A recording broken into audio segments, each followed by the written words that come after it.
ചില സ്ഥലങ്ങളിൽ കോൺഗ്രസിന്റെ സ്ഥാനാർത്ഥികളെ UDF സ്ഥാനാർത്ഥികളെ CPM ഭീഷണിപ്പെടുത്തി നോമിനേഷൻ പിൻവലിപ്പിക്കാൻ ശ്രമിക്കുന്നു. പൊടിയാടി ഞാൻ ഇങ്ങോട്ട് വന്നപ്പോൾ പൊടിയാടി ഒരു ആശാ വർക്കർ ആശ എന്ന് പറയുന്ന ഒരു സ്ഥാനാർത്ഥിയെ നിർബന്ധപൂർവ്വം പിൻവലിപ്പിക്കാൻ ശ്രമിക്കുന്നു. അത് ഞാൻ ശക്തമായ പ്രതിഷേധം രേഖപ്പെടുത്തുകയാണ്. തിരുവല്ല പൊടിയാടിയിലൊക്കെ ഇത് നടക്കുക എന്ന് പറഞ്ഞാൽ ഇവർ ഭരണത്തിന്റെ അഹങ്കാരം എവിടെ വരെ എത്തിയിരിക്കുന്നു എന്ന് നമ്മൾ ആലോചിക്കണം.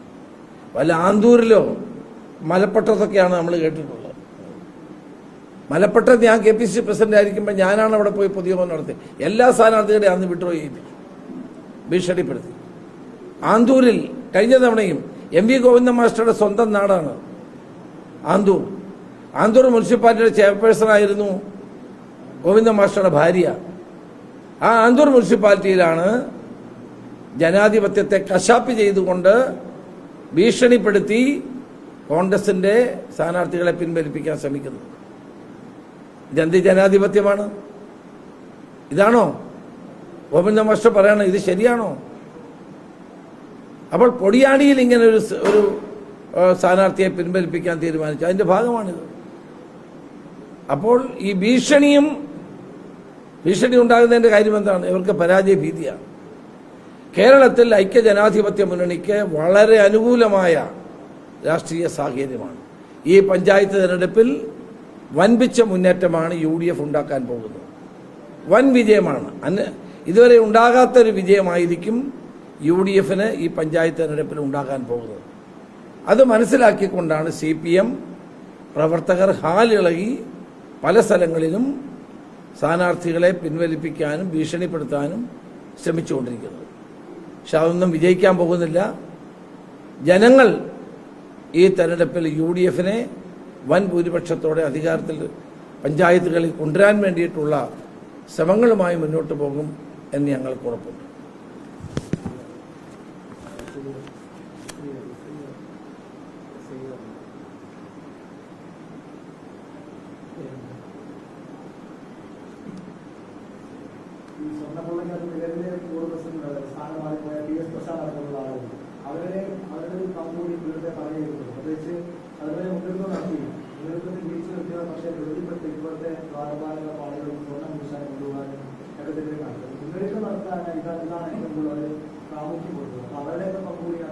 തീർച്ചയായിട്ടും ഇപ്പോഴത്തെ സ്ഥാനമൊഴിഞ്ഞ ദേവസ്വം ബോർഡ് പ്രസിഡന്റ്, മന്ത്രി വാസവൻ ഉൾപ്പെടെയുള്ളവരുടെ പങ്ക് അന്വേഷിക്കേണ്ടത് തന്നെയാണ്.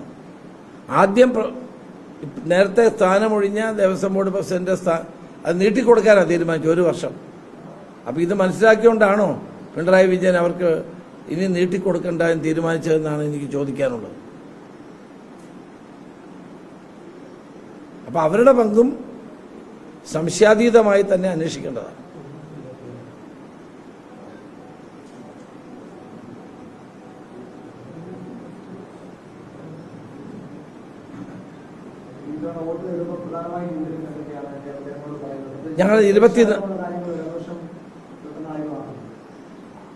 ഞങ്ങൾ ഒരു കുറ്റപത്രം കഴിഞ്ഞ ദിവസം തിരുവനന്തപുരത്ത് പ്രസിദ്ധീകരിച്ചിരുന്നു.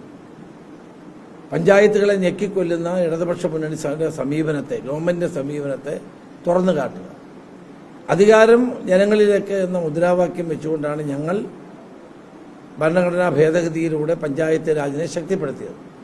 പക്ഷെ കഴിഞ്ഞ 10 വർഷത്തെ ഭരണം പഞ്ചായത്തുകളെ ശ്വാസം മുട്ടിക്കുന്നതായിരുന്നു. ഫണ്ട് കൊടുക്കില്ല, കൊടുക്കുന്ന ഫണ്ട് തന്നെ പിടിച്ചു വെക്കുന്നു, പ്ലാൻ വെട്ടിക്കുറയ്ക്കുന്നു. അങ്ങനെ സാമ്പത്തികമായ ബുദ്ധിമുട്ടുണ്ടാക്കി പഞ്ചായത്തുകൾ അധികാരം കവർന്നെടുത്ത് ഏറ്റവും ജനാധിപത്യത്തിന്റെ ഏറ്റവും താഴെ തട്ടിലുള്ള പഞ്ചായത്ത് സംവിധാനത്തെ ദുർബലപ്പെടുത്താനാണ് ഇടതുമുന്നണി ശ്രമിച്ചത്. അതുൾപ്പെടെയുള്ള കാര്യങ്ങൾ ജനങ്ങളോട് പറയും. 24 നാളെ ഞങ്ങളുടെ പ്രകടന പത്രിക എറണാകുളത്ത് ഐക്യജനാധിപത്യ മുന്നണിയുടെ പ്രകടന പത്രിക നാളെ റിലീസ് ചെയ്യുന്നുണ്ട്. അപ്പോൾ നിങ്ങൾ കൂടുതൽ കാര്യങ്ങൾ ബോധ്യപ്പെടും.